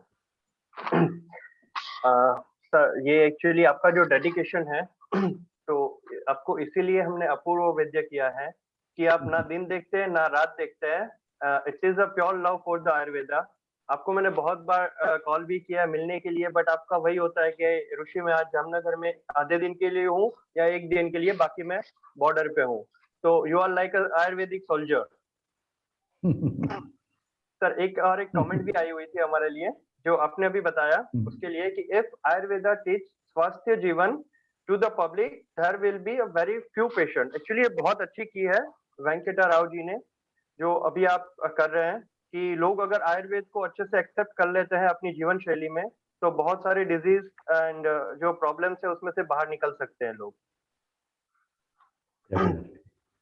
जी सर। सर, अभी जैसे मैंने बताया कि आपसे मुलाकात हुई थी, तो आपका वहाँ पे जब मैं पर्सनली आया था तब आपका एक पूरा क्लिनिक भी चल रहा है गर्भ विज्ञान करके। एक्चुअली मैडम से भी मेरी वहाँ पे बात हुई थी, उन्होंने बहुत अच्छे से मुझे तो एक्सप्लेन किया था, बट मैं चाहूंगा कि आप आपके वर्डिंग में हमारे व्यूवर्स को बताएं, जिससे उनको भी पता चले कि आज की जो लाइफस्टाइल की वजह से जितने पेरेंटिंग प्रॉब्लम्स होते हैं एंड उस सब चीजों से एक आयुर्वेद कैसे उनको सपोर्ट कर सकता है और कैसे जीवन का सुख दे सकता है उनको। जी, उसी बहुत बड़ा विषय मेरा 15 साल का ये काम है गर्भ विज्ञान का। We have design a Garbhopanishad foundation, एक अच्छा फाउंडेशन है, वो वॉलंटरी काम करता है, रजिस्टर्ड है, कंपनी है, सेक्शन 8 कंपनी, लेकिन उसमें बहुत बड़े साइंटिस्ट की टीम है, आयुर्वेदाचार्य भी है, एलोपैथ भी है, इम्यूनोलॉजिस्ट भी है, वायरोलॉजिस्ट भी है, और सब मिलके गायनिकोलॉजिस्ट और सब मिलके हम काम कर रहे हैं। विषय तो ऐसे चला कि एक थैलेसीमिया पेशेंट आया, मतलब थैलेसीमिया कपल आए कि उसके बच्चे को थैलेसीमिया था, ऐसा वो बोल रहा था कि वो डेथ हो गया था, और पेट में दूसरा बच्चा था। उनको बोला गया कि आप एमटीपी करवा लीजिए, इनको भी थैलेसीमिया है। सामने मेरे जामनगर में, मैं ओपीडी में था, वहीं मेडिकल कॉलेज से उसको एडवाइस हुआ था कि बहुत you are having thalassaemia minor, और आपके बच्चे को थैलेसीमिया मेजर, जो पहला मर गया वो भी वही था, और ये दूसरा बच्चा भी थैलेसीमिया मेजर है, आप मेडिकल टर्मिनेशन ऑफ प्रेगनेंसी करवा लीजिए। तो वो डर गए, और मेरे पास वो बिल्कुल अनपढ़ लोग थे, हमारे पास आए। तब मैंने बोला अभी बीच में मैं क्या कर सकता हूँ, ये तो आप प्रेगनेंसी रखिए, और आप इसको एमटीपी नहीं करना है तो आपकी इच्छा, लेकिन मैं इसमें आप कुछ नहीं कर सकता हूँ। लेकिन अगर मेरे पास आते पहले प्लान करके कि मुझे प्लानिंग करना है, मेरा बच्चा रखना है, तो मैं जरूर हेल्प कर सकता है। ऐसा मैं बैक ऑफ माइंड में पता नहीं क्या नॉलेज था, मैंने बोल दिया, तो ये बात तो मैं भूल गया था फिर। लेकिन 8-10 महीने के बाद फिर से वो कपल आए, बीच में तो वही हुआ, हसरा वही हुआ जो उसका बच्चा जन्मा और मर गया। थोड़े समय, गरीब लोग थे, मजदूर लोग थे, तो वो ब्लड ट्रांसफ्यूजन भी समय पे ज़्यादा नहीं कर पाए, वो बच्चा मर गया। वो मेरे पास आया कि भाई सर, आपने बोला था कि पहले अगर आते, कंसीव होने से पहले, तो हमको तो 2 बच्चे मर गए, अभी हमको तो बच्चा चाहिए, तो आप क्या करेंगे? तब मुझे याद आया कि ये तो मैंने क्या बोल दिया था। तो ये फिर मैं मेरे गुरु जी के पास गया। अपूर्व जी की एक परंपरा होती है, सीपी शुक्ल जी को पूछा मैं, सर क्या करूँ? तब वो जिंदा थे। उसने बोला तेरा ही नॉलेज, पंचकर्म जो है, सारे स्थान का पंचकर्म पढ़ो। फिर मैं पढ़ा चरक का, और उसमें पूरा जेनेटिक इंजीनियरिंग निकला, जो मेरा फिर रिसर्च का विषय बना। और आपको मैं ऋषि इस विषय के तो बहुत बड़ी बात हो सकती है, लेकिन pre conceptional we can change the genes. हाँ, हम जेनेटिक इंजीनियरिंग कर सकते हैं प्री कंसेप्शनल। हम डीएनए में बीज भागावयव दृष्टि को हम रिपेयर कर सकते हैं, और वो बहुत से प्लॉटिस्टॉटोलॉजी या मस्कुलर डिस्ट्रोफी, फिर ये थैलेसीमिया, डॉक्टर दंपति भी इसमें है। ये मुझे बहुत खुशी हुई। लेकिन मेरी जो स्टूडेंट थी डॉक्टर करिश्मा, जो आज उसमें पूरा वर्क करे, उसने बोला सर अगर हम प्रॉब्लमेटिक जीन्स को रिपेयर कर सकते हैं प्री कंसेप्शनल, तो फिर हम जीन्स को अपडेट या अपग्रेड नहीं कर सकते? और वो ज्ञान तो हमारे देशों में, हमारे देश में, हमारे शास्त्रों में भरा पड़ा है, तो आयुर्वेद में तो है ही है, तो तुम करो। तो उन्होंने अपना पूरा जीवन इसमें लगा दिया है। और हम उत्तम संतति के लिए desire child, in today's language word can say signature child, अच्छा नहीं लगता, लेकिन हम उसको उत्तम संतति कहते हैं, वो हम डिजाइन करते हैं पहले से प्री कंसेप्शनल, फिर एंटीनेटल केयर, उसके लिए ही पूरा इंस्टीट्यूट बनाई है। उसमें सब allopathy doctor, immunologist, gynaecologist, virologist और जेनेटिक एक्सपर्ट सब हम साथ मिलके काम कर रहे हैं। आज भारत में 8 सेंटर चल रहे हैं। सूरत में 2 सेंटर है, गांधीधाम कच्छ में भी है, जामनगर में हमारा मेन सेंटर है। और कुल मिला के करीबन 850 बच्चों का जन्म हुआ है। हम वैद्यों का ट्रेनिंग प्रोग्राम करते हैं थोड़े ही दिनों में, जो वैद्य को इसमें प्रैक्टिस करनी है, तो ऐसा ट्रेनिंग प्रोग्राम भी हम वैद्यों के लिए डिज़ाइन तैयार किया है, तो हमारी वेबसाइट से सब मिलेगा। लेकिन मैं एक दो एग्जांपल दूं, क्योंकि थोड़े बहुत ऐसे लोग भी है जो नॉन वैद्य है, उसको आश्चर्य होगा, अचंबा होगा। आरती चांगानी करके एक महिला आई, वो करिश्मा बहन के पास आई, बोली कि करिश्मा बहन मुझे तो ऐसी बच्ची चाहिए, बेटी चाहिए। और वो बेटी, मैं जब स्पोर्ट्स में बहुत इंटरेस्ट रखती थी, लेकिन हमारी कम्युनिटी के रिवाज के हिसाब से मेरी जल्दी शादी हो गई, तो मैं स्पोर्ट्स में आगे नहीं बढ़ पाई। तो क्या आप मेरी ऐसी बेटी पैदा कर सकते हो जो स्पोर्ट्स में आगे बढ़े? आप हमारी वेबसाइट में उसका देखिए टेस्टिमोनियल। उसकी बेटी हुई रिया, उस रिया अभी स्केटिंग में 35 नेशनल मेडल उसको मिला है। और ऐसे आप जितने भी टेस्टिमोनियल आपको देखना है, मैं ये नहीं, मुझे इतनी खुशी नहीं हो रही है ये बताने में, ये हमारा काम वो नहीं है कि आपको एक डिजायर चाइल्ड चाहिए, हमको तो उत्तम संतति चाहिए। एतद्देशस्य प्रसूतस्य सकाशादग्रजन्मनाम स्वम स्वम चरित्रम शिक्षेरन पृथिव्या सर्व मानवा। भगवान और ऋषि ने हमको ये आदेश दिया है, ब्रह्मावर्त के लोगों के, आर्यवर्त, कि इस देश में जन्मने वाले हर लोगों को रोल मॉडल बनना है दुनिया के लिए। राजा कैसा बने? तो भारत का राजा जैसा। कवि कैसा बने? तो भारत के कवि जैसा। चित्रकार कैसा बने? वैद्य कैसा बने? डॉक्टर कैसा बने? इंजीनियर कैसा बने? तो हमको तो रोल मॉडल बनना है, तो हमको तो सिंपल ह्यूमन लाइफ नहीं चाहिए, हमको तो ग्लोबल सिटीजन चाहिए, सिटीजनशिप चाहिए। और वो ग्लोबल सिटीजनशिप हमारे ऋषि मुनि करते थे।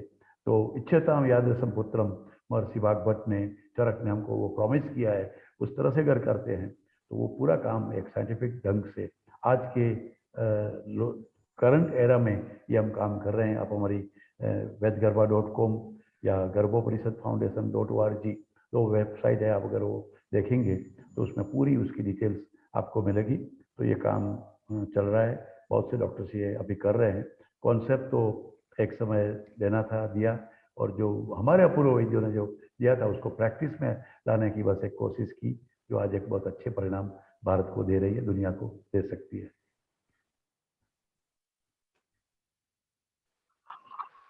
जी सर, बहुत सही है।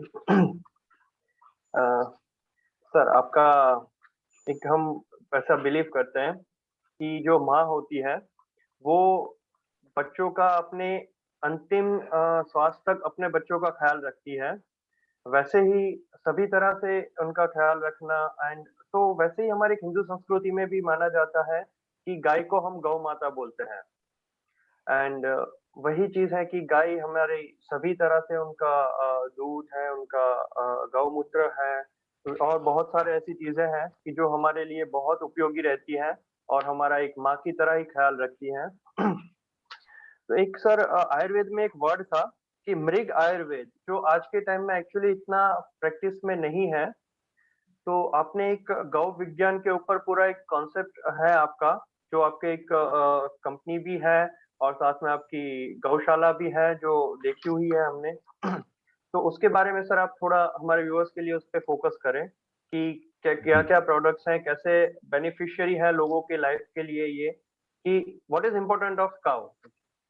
जी, देखो, गौ सेवा या गाय का प्रेम तो भारत के लोगों में रग रग में भरा है। आज़ादी हुई, हमारी पार्टीशन हुआ, वैसे तो भारत और पाकिस्तान बना, तब हमारी आबादी थी 30 करोड़, भारत की आबादी, और गाय थी 90 करोड़। और आज हमारी 130 करोड़ जनसंख्या हो गई और गाय हो गई 9 करोड़। तो हम बोलते तो गाय माता की जय, भारत माता की जय, गौ माता जिंदाबाद, गाय के लिए काम करेंगे, गौग्रास निकालेंगे, गोधूली के समय में लगन करेंगे, लेकिन हम दकियानुसी बात कर रहे हैं। हम लोग डबल फेस वाले हैं हो गए। हम गाय की बात तो करते हैं लेकिन गाय की काम नहीं करते हैं। गाय का दूध नहीं पीते हैं, हम जर्सी का दूध पीते हैं, भैंस का दूध पीते हैं। हम उस डेयरी इंडस्ट्री को प्रोत्साहन देते हैं जिस हजारों साल जिस गाय माता ने हमारा हेल्थ ठीक रखा। तो एनीवे, लेकिन ये काम तो बोलने वाला तो मैं नहीं हूँ, मैं तो नेता नहीं हूँ। तो अगर 9 करोड़ गाय हो गई 90 करोड़ में से, तो मेरी और आपकी वजह से ही हुई है। तो फिर से रिवाइव करना है अगर गाय माता को, तो गौ सेवा तो सब करते हैं, लेकिन मैंने सोचा मैं तो वैद्य हूँ, आयुर्वेदाचार्य हूँ, तो गौ विज्ञान के ऊपर काम करूँगा। और हमने एक गौ विज्ञान शोध संस्थान बनाया। जिस तरह से गर्भ विज्ञान के ऊपर बहुत लोग साइंटिस्ट काम कर रहे हैं, उसी तरह से हमारी टीम में इसके ऊपर काम करने वाले लोग हैं। यूनिवर्सिटी में जैसे गाय के दूध को बोला कि अत्र गव्यम जीवनीयम मैद्यम रसायनम शतक्षीण हितम बल्यम स्तन्यकरम परम हितम, तो वो वाकई में हम फिर प्रोटीन, विटामिन, कार्बोहाइड्रेट, फैट, उससे ही अगर गाय के दूध की तुलना करेंगे तो हम हार जाएंगे, तो वेस्टर्न वर्ल्ड हमको हरा देगा। लेकिन जीवनीय क्या है, मैद्य क्या है, बल्य क्या है, शतक्षीण में क्या काम करता है, वो मुझे बताना पड़ेगा। ऐसा क्या कंपोनेंट देसी गाय के दूध में है जो भैंस में नहीं है, जर्सी में नहीं है और कोई दूध में नहीं है, वो मुझे दुनिया को बताना था। तो मैं 1-2 एग्जांपल अभी दे सकता हूँ। डॉक्टर निशा करके हमारी स्टूडेंट थी, आज तो वो भी प्रोफेसर है, निशा परमार। उनका थीसिस से हमने वही किया कि गाय के घी में वो बुद्धि बढ़ाने वाला तत्व क्या है। हम उसको बायोकेमिकल एनालिसिस करेंगे, थिन लेयर क्रोमेटोग्राफी करेंगे, भैंस के दूध की, गाय के दूध की, जर्सी के दूध की, और क्लिनिकल देखेंगे।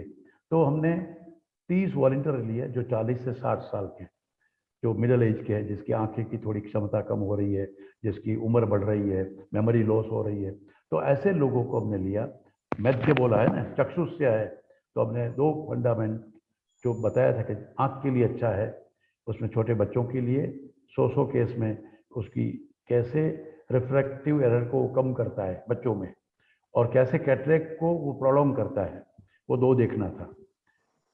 एक होती है फिजिकल एंटिटी, मतलब फंक्शनल एंटिटी, और एक होती है स्ट्रक्चरल एंटिटी। दोनों के ऊपर काम करना था, वो हमने काम किया। मैद्य के लिए हमने पीजीआई मेमोरी स्केल लिया। पीजीआई मेमोरी स्केल लेते हुए 30 वॉलंटियर्स को 90 दिन तक, 3 महीने तक गाय का दूध 100 ml, उसमें गाय का घी पिलाया, और 90 दिन के बाद पीजीआई मेमोरी स्केल देखा। शॉर्ट टर्म मेमोरी पर हालांकि ये काम हुआ, तो लेकिन 42% मेमोरी बढ़ी, मेमोरी एनहांस हुई। तो इस तरह से थीसिस पे थीसिस, बहुत से पंचगव्य के ग्रैन्युल्स बनाए, पंचगव्य कैसे काम करता है, एपिलेप्सी के वाल्पारिन पे हमारा प्री क्लिनिकल मतलब एक्सपेरिमेंटल स्टडी हुआ कि वाल्पारिन जो आज बहुत बड़ा, किसी को एपिलेप्सी, मिर्गी या गुजराती में हम वाई कहते हैं, उसके लिए कोई ट्रीटमेंट नहीं है, अगर है तो 5 साल तक लेनी पड़ती है, और उसकी कितनी 17 साइड इफेक्ट है। तो वो तो है, लेकिन 5 साल तक लेते लेते अगर लास्ट महीना बचा है उसमें भी अगर फिर से मिर्गी आ गई तो 5 साल और वाल्पारिन आपको लेना है। तो हमने उसके ऊपर अल्बिनो रेट के ऊपर काम करवाया, फिर क्लिनिकल ट्रायल भी हुआ। परम दवे करके हमारा स्टूडेंट जिसने ये काम किया, तो बड़ा पंचगव्य घृत का जो हमारे शास्त्रों में मैद्य, बल्य और अपस्मार के लिए बताया गया, उसका ट्रायल हुआ। ऐसे गौमूत्र, मेदोहर, अर्क बनाया। फिर मैंने जो अभी थैलेसीमिया का जिक्र किया, तो हम कोई भी थैलेसीमिक पेशेंट आते हैं, जेनेटिक चेंज तो नहीं कर सकते। आप भी उसी चीज जब बात कही, मुझे तो बहुत रोमांच भी हुआ था कि आप ब्लड डोनेशन का भी काम करते हो। तो ब्लड डोनेशन किसके लिए जाता है, या तो एक्सीडेंटल केस में, या तो फिर आपके मतलब डिलीवरी के समय महिलाओं को देना पड़ता है, और या तो ज़्यादा से ज़्यादा थैलेसेमिक या ऐसे एनीमिक बच्चों को देना पड़ता है। तो वो ढूंढते हैं, उसको नहीं मिल रहा है, तो बीटी हर 3 महीने, हर 30 दिन पे, 20-25 दिन पे, 1.5 महीने में देना पड़ता है। तो हमने एक शोणित वर्धा नामक अर्क बनाया, जो भाव प्रकाश का रेफरेंस से हमने बनाया, जो शोणित वर्धा देने से हम बीटी को प्रोलॉन्ग कर पाए। जिसको 6 दिन देना पड़ता था, हर 6 दिन में, उसको हमने 16 दिन कर दिया। जिसको 30 दिन में देना था, उसको 45 डेज में बीटी देना पड़ा। मतलब ब्लड ट्रांसफ्यूजन, और ब्लड ट्रांसफ्यूजन का मालूम है आपको कि 1 बार बीटी किया, 2 बार किया, 3 बार किया, तो फिर वो आयरन ओवरलोडिंग होगा तो डेस्फेराल देना पड़ेगा, फिर लीवर और स्प्लीन खत्म हो जाने वाली है, कोई 20 साल से ज़्यादा थैलेसीमिया पेशेंट जिंदा नहीं रहता। तो वो हमने इसके ऊपर काम किया। तो बीटी को मतलब ब्लड आरबीसीज को मैच्योर मतलब डेथ होने से पहले उसको कंट्रोल करना, रिवाइव करना, प्रोलॉन्ग करना, ऐसा काम हुआ। और एनीमिया में तो सौराष्ट्र यूनिवर्सिटी में ही ये काम हुआ, 90 लड़कियों के ऊपर काम हुआ। तो ये पंचगव्य की दवाइयों का अगर मैं लिस्ट करूँ तो 14 ऐसे थीसिस हुए, कुछ तो पेटेंट हुए हैं और बहुत सी ऐसी चीज आज बन रही है। एक गाँव की महिलाओं की कोऑपरेटिव बनाई है, कभी आप कामधेनु दिव्य औषधि महिला सहकारी मंडली देखेंगे तो ये पूरा मेरा रिसर्च वर्क है। मैं उन गाँवों की महिला को समर्पित करता हूँ। क्वालिटी कंट्रोल और क्वालिटी एश्योरेंस हम देखते हैं, दवाई वो बनाते हैं। 35 लाख रुपए का टर्नओवर उस कोऑपरेटिव सोसाइटी, छोटा ईश्वरिया गांव है लालपुर तहसील का, वो कमाती है, पंचगव्य की दवाई बनाती है। फिर महिला, वो तो गाँवों की है, तो वो सिटी में जो आपने देखा था एक गोधन मॉल बनाया, जैसे है ना क्रिस्टल मॉल, ये मॉल, तो हमने पंचगव्य का एक मॉल बनाया जामनगर में।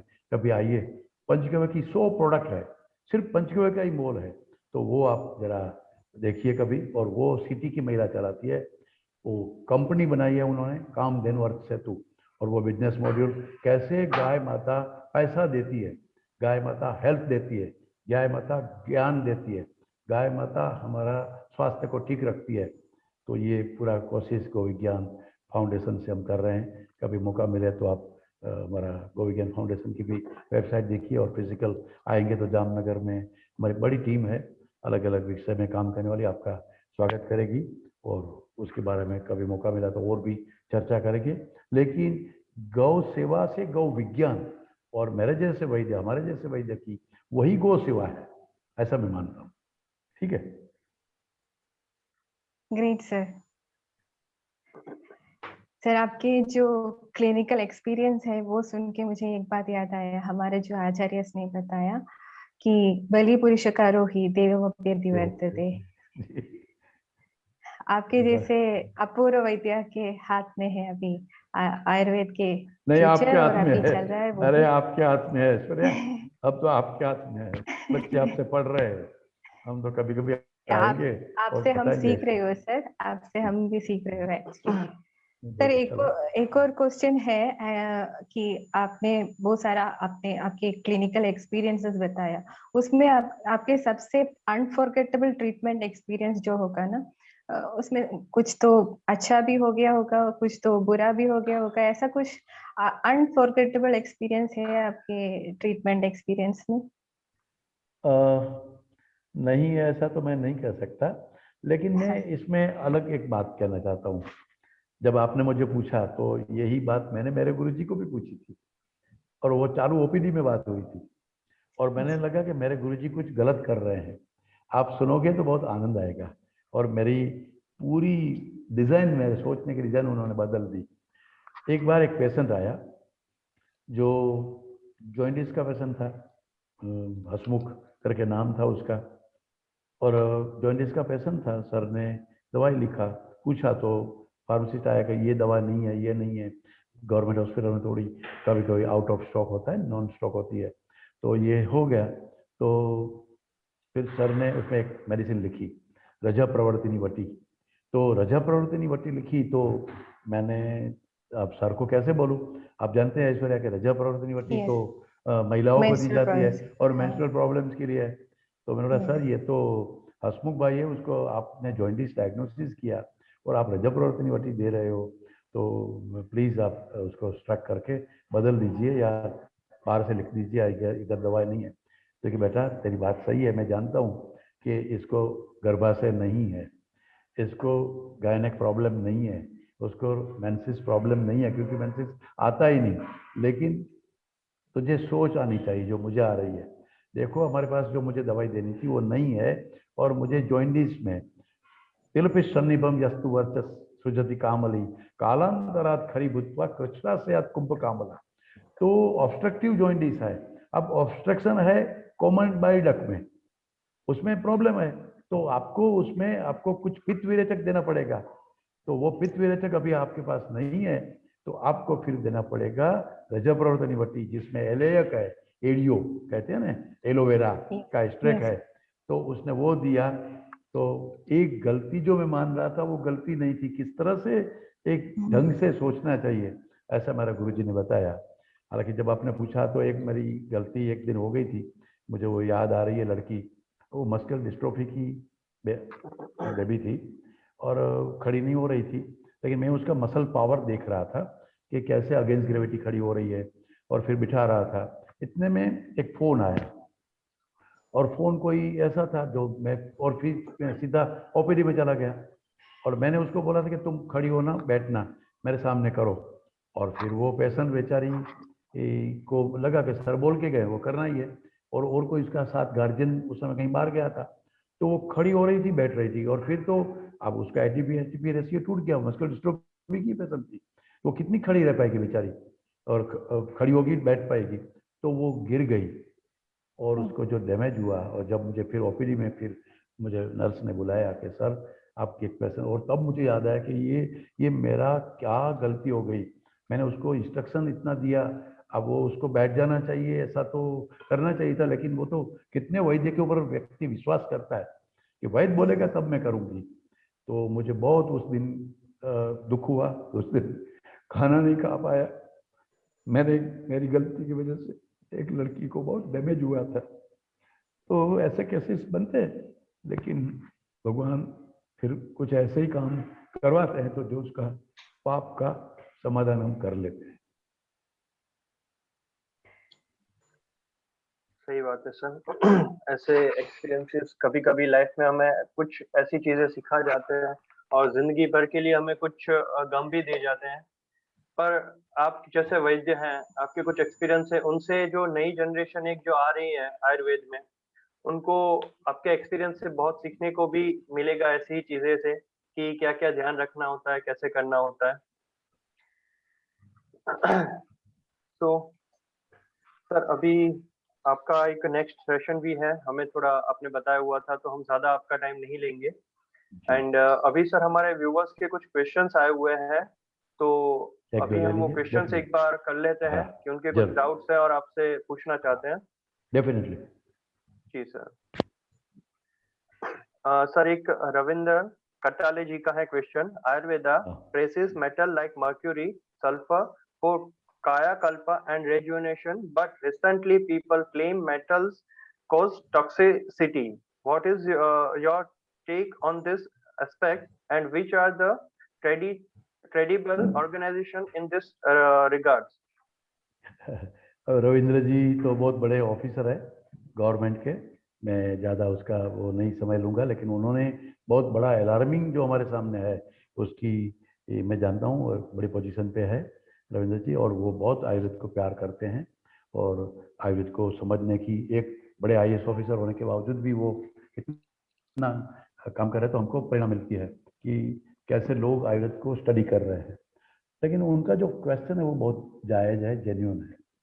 देखो, ये हैवी मेटल नाम की जो दुनिया है ना, वो वैसे तो वेस्टर्न वर्ल्ड की है, लेकिन उनकी एग्रीकल्चर स्टाइल, उनकी पेस्टिसाइड, फर्टिलाइज़र, और उनकी खेती की पूरी विरासत, जिस तरह से हमने हमारी यहाँ क्रांति के नाम से पहला ग्रीन रिवॉल्यूशन, फिर ये वाइट रिवॉल्यूशन में दूध को हम लाए, वेस्टर्न का जो गलत बातें हम इतने फास्ट लाए मॉडर्नाइजेशन के नाम से, एक्चुअली हम वेस्टर्न बने, तो उसमें ये बड़ी बातें इसमें आ गई है।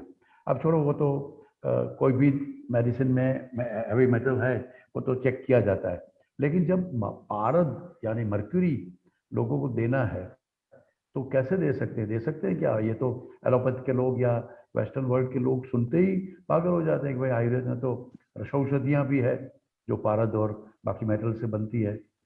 तो उनके लिए मेरे रविंदर जी को तो मैं बताता हूँ, लेकिन मेरे सब व्यूअर्स को आप बताइए कि एक बड़ी रस्ववैद परंपरा हमारे यहाँ थी। नागार्जुन नामक बड़ा साइंटिस्ट जो आयुर्वेद की इसी अपूर्व वैद्य की श्रेणी में आता है, उन्होंने देखा कि कभी कभी बड़ी बड़ी औषधियाँ कभी मिलती नहीं, उसकी सीजन नहीं है, या तो बड़ा डोज लेना पड़ता है या काढ़ा बनाना पड़ता है।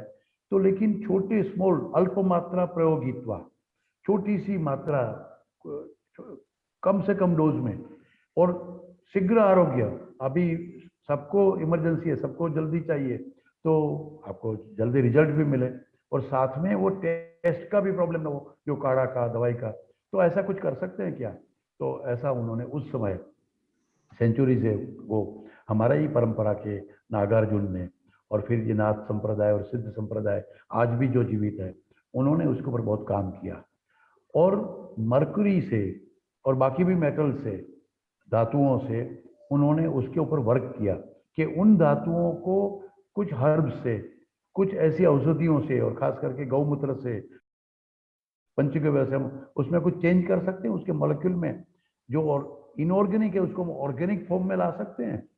तो वो करने की कोशिश की, जिसका फिर डॉक्टर BC रॉय ने, कलकत्ता के जो थे, उन्होंने आज से 80 साल पहले हिंदू केमिस्ट्री नामक ग्रंथ लिखा है, जो हमारा आयुर्वेदीय रसशास्त्र है, वो पढ़ना चाहिए। तो वो तो ये अभी के एरा का है, लेकिन उन्होंने ये पर नागार्जुन और सिद्ध संप्रदाय और नाथ संप्रदाय ने इसके ऊपर काम किया।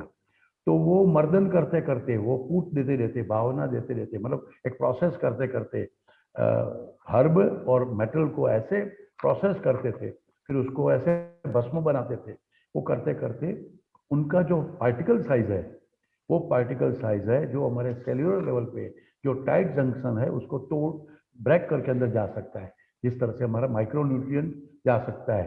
तो उस लेवल का, उस मेटल की साइज को करना एक बड़ी विद्या, जो वेस्टर्न मेटलर्जी साइंस समझ ही नहीं सकता अभी उसको, उनकी हैसियत ही नहीं है। जिस तरह से हमारे यहाँ हमारे आदिवासी लोग आज भी बनाते हैं स्टेनलेस स्टील, जो कुतुब मीनार के पास जो विजय स्तंभ खड़ा है, और जो आज 14,500 साल से जिसमें स्टेन नहीं लगा, कटा नहीं है, जंग नहीं लगा है, तो हम बना सकते थे। उसी तरह से हमारी मेडिसिन ये बनती थी।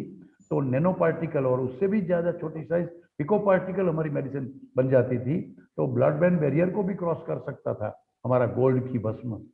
तो ऐसे ये हम काम करते थे, आज भी करते हैं। बहुत सी ऐसी अच्छी इंस्टीट्यूट्स है जो रेप्यूटेड है, वो उसके ऊपर काम करती है।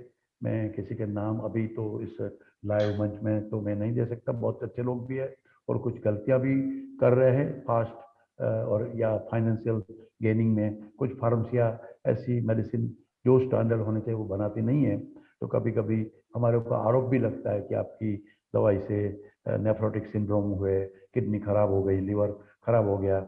लेकिन ये हिपेटोटॉक्सिसिटी, नेफ्रोटॉक्सिसिटी, ये सब देखी जाती है। ये पूरा हर मेटल के ऊपर काम होता है और ये बिल्कुल आपके माध्यम से मैं आश्वस्त करता हूँ, खास करके रविंद्र जी का मैं शुक्रगुजार हूँ, इसने पूछा कि ये आयुर्वेदिक मेडिसिन है, बिल्कुल चिंता मत करिए। जो रसौषधि है वो वेस्टर्न वर्ल्ड उसको नहीं समझ सकता, लेकिन आयुर्वेदाचार्य समझ सकता है, और भारत के लोग अच्छे ढंग से वो मेडिसिन बनाते भी है और लेना भी चाहिए। ठीक है जी सर, एक्चुअली बहुत अच्छे से आपने डिटेल में एक्सप्लेन किया है। एक्चुअली क्वेश्चन भी इतना इम्पोर्टेंट था कि बहुत अच्छा रहा। सर एक और क्वेश्चन है कि जो जनरली आज के टाइम में आयुर्वेद को एक सेकेंडरी ऑप्शन में माना जाता है, एंड उसको एक पोजीशन उसकी सेकेंडरी आती है, तो उसको मतलब अल्टरनेटिव मेडिसिन क्यों कहा जाता है? एक्चुअली हमारा पुराणों से ये चीज चली आई है। तो एक्चुअली मुझे पता है कि it is a very deep discussion of topic, but एक क्वेश्चन है वेंकट राव जी का, तो बस मैं चाहूंगा कि आप थोड़ा संक्षिप्त में उनको आंसर दे दीजिए। जी, वेंकट जी के माध्यम से सबको आनंद आएगा, ये बात मैं जरूर बताऊंगा ही। अभी कोविड के समय में जून में जब कोविड पिक पे था, लॉकडाउन था, तब मुझे एक टीवी चैनल ने बुलाया था कि डिबेट में आइए, अब क्या करेंगे। और उस समय वैक्सीन अभी आई नहीं थी, और ये रेमडेसिविर काम करेगी, HCQ करेगी, ये करेगी, उसमें चल रहा था, और लोग डरे थे। उस समय एक टीवी शो में आयुर्वेदाचार्य, एज ए आयुर्वेदाचार्य मैं था, एलोपैथी डॉक्टर था, होम्योपैथी डॉक्टर था। तब टीवी के एंकर ने जब मुझे पूछा, जो वेंकट जी पूछ रहे हैं, आप पूछ रहे हैं, जो आज परसेप्शन बना है, उन्होंने कहते हैं सुना है सर कि आयुर्वेद तो सेकंड लाइन वाली है, ऑल्टरनेटिव है, और वो उससे तो बहुत समय लगता है काम करते करते, वो लॉन्ग टाइम लेता है, महंगा पड़ता है, तो ये आपका क्या कहना है? तो मैंने बोला देखो, 2019 31 दिसंबर को पहला कोविड का मरीज वुहान प्रांत में चाइना में आया, और 2020 आ गया, आज जून मतलब 6 महीना हो चुका है, आधा हो चुका है, तो 5.5 महीने में ये डॉक्टर साहब मेरे बाजू में बैठे एलोपैथी के, आईसीएमआर रोज गाइडलाइन बता रहा है, डब्ल्यूएचओ अपनी गाइडलाइन रोज जारी कर रहा है, तो 6 महीने में तो एक वायरस को नहीं मार पाए, और मैंने तो अभी कितने पेशेंट को ट्रीट कर लिए। तो ये फर्स्ट लाइन है, इमरजेंसी में मैं काम में आता हूँ या नहीं आता हूँ, आप तय करिए। तो Venkat ji, this is my answer only. Thank you sir, on behalf of Venkat ji. Sir एक लास्ट क्वेश्चन है, उससे ज्यादा अब हम आगे नहीं करेंगे। बाकी के जो भी हमारे पास क्वेश्चंस फेसबुक में भी आए हुए हैं, पेज में भी हैं, वो सारे हम बाद में सर वहां पे रिप्लाई देंगे। तो एक सर है कि क्या आयुर्वेद के थ्रू सारे डिजीज को, मतलब जो स्किन डिजीज है उसको क्योर कर सकते हैं? वेटिलिगो है, सोरियासिस है, कंप्लीटली उसको क्योर कर सकते हैं या नहीं कर सकते हैं? और इसके अलावा और भी बहुत सारे जो स्किन डिजीज होते हैं, उन सब चीजों को। आयुर्वेद में एक सूत्र है, सर्वद्रव्यम पंचभौतिकम अस्मिन् अर्थे, और कोई भी रोग ऐसा नहीं जिसको ट्रीट नहीं करना चाहिए, करना ही चाहिए। आयुर्वेद कहता है जो भी रोग है उसको देश, दूसरे दोष काल देख के, मरीज का कैपेसिटी देख के आपके ज्ञान को आप उपयोग करिए और पेशेंट को बताइए कि आपको ठीक होने वाला है, जल्दी ठीक होने वाला है, कम समय में होगा या ज़्यादा समय लगेगा, ये डीप रूटेड है, ये मल्टीपल ऑर्गन का फेल्योर केस है, ये अलग अलग सिस्टम में ये कॉम्प्लिकेटेड है, टाइम कंज्यूमिंग है, जो भी है वो उसकी साध्यता जिसको हम कहते हैं, ये ठीक हो जाएगा, जल्दी ठीक हो जाएगा। ये कष्ट साध्य है तो ये कॉम्प्लिकेटेड है, समय लगेगा, और ये असाध्य भी है, जिसको हम आपको बोलते हैं हम ट्रीट कर रहे हैं, उसका आयुष्य होगा तो बचेगा, ऐसा कह के भी आप लेकिन ना नहीं कह सकते वैद्य। तो ट्रीटमेंट तो सबकी, और आप जब स्किन की कोई पूछ रहा है तो स्किन की तो एलोपैथी में दवाई है, तो मुझे बताइए कि स्किन के डॉक्टर, और इसलिए तो बहुत स्किन के डॉक्टर का भाव बहुत होता है, मतलब जब एमडी करते हैं ना कि भाई उसमें ना इमरजेंसी आती है ना ठीक होता है, तो स्किन की प्रैक्टिस बहुत अच्छी चलती है। कभी स्किन डिजीज में इमरजेंसी नहीं आती और कभी स्किन डिजीज ठीक नहीं होता एलोपैथी में, तो फिर उसकी तो प्रैक्टिस चलने ही वाली है। तो उसका एमडी एंट्रेंस में बहुत बड़ा, पर जो प्राइवेट हॉस्पिटल में, प्राइवेट कॉलेज में बहुत बड़ा उसका रेट रहता है। तो स्किन में तो आयुर्वेद ही काम करता है, बहुत जल्दी से काम करता है, होम्योपैथी भी काम करता है उसमें, तो आप उसमें और अपनी लाइफस्टाइल बदलिए तो स्किन डिजीज वैसे ही भाग जाएगा। तो मुझे लगता है Rishi, we have to stop now. बहुत खुश हूँ आपसे, मुझे बहुत अच्छा लग Yes. रहा है। Thank you so much. Thank you, sir. Thank you so much. And thank you sir, आपके हाथों से जो आज हमारे एक वेबसाइट का जो एक लॉन्चिंग हुआ है, तो हम चाहेंगे कि एक अलग ऊंचाई पर हम लेके जाए आयुर्वेद को। एक हमारा एक छोटा सा एक योगदान है ये, और तो कुछ नहीं है, बट एक कोशिश है। तो सभी से आह्वान है कि आप सब जुड़े, वेबसाइट विजिट करें, आप कंटेंट वहाँ पे आर्टिकल्स आपको बहुत सारे डिटेल्स में मिलेंगे, एंड डायरेक्टरीज भी हमारी अवेलेबल है वहाँ पे। एंड बस आप सभी का मैं आभार चाहता हूँ, ऐसे ही साथ में जुड़े रहें। And thank you so much जानी सर फॉर कमिंग। बहुत बहुत शुभकामनाएं सबको। Thank you, sir. Thank you. जी, आओ जो। Thank you, bye. Thank you so much, Dr. Jani sir.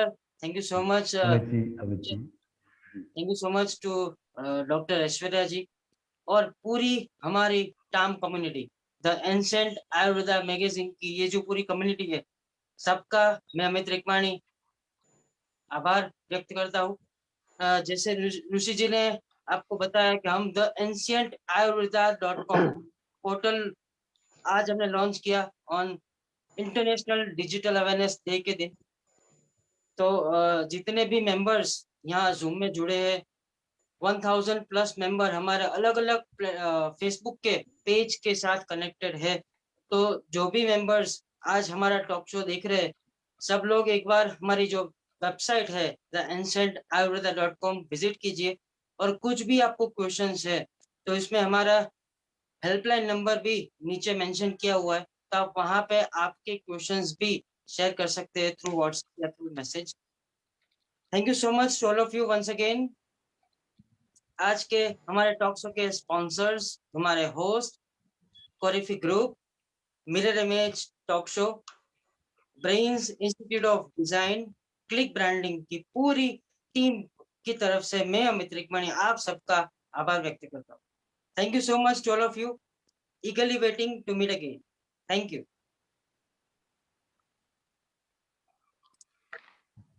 Thank you, Amit ji.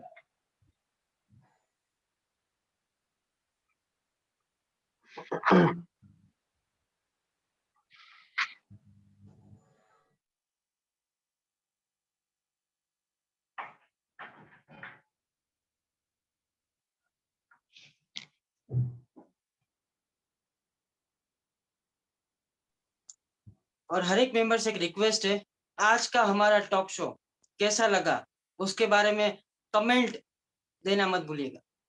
और जल्दी आपको ये पूरे टॉक शो के यूट्यूब लिंक भी आपको शेयर की जाएगी, तो आपके फ्रेंड्स, आपके जितने भी कलीग्स है, आपके फैमिली मेंबर के साथ भी आप पूरी यूट्यूब की लिंक शेयर कर सकते हैं। Thank you so much once again, eagerly waiting to meet again. Thank you.